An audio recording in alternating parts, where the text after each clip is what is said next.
Eu não entendo por que não coloca parafuso. Olha, por exemplo, ele vai no rebite aqui e aqui, motor de máquina de lavar.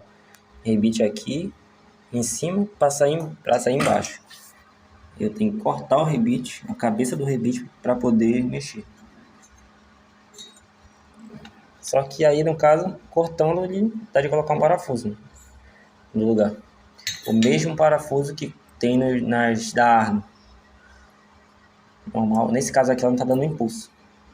No caso, ela só roda se eu fazer assim no motor. Aí ele consegue rodar. Se não... Só que se for só ligar lá no painel, ele não roda. Só com impulso. Já foi testado o capacitor, não é. Nesse caso, o que acontece muito é... O defeito dos dois é o mesmo.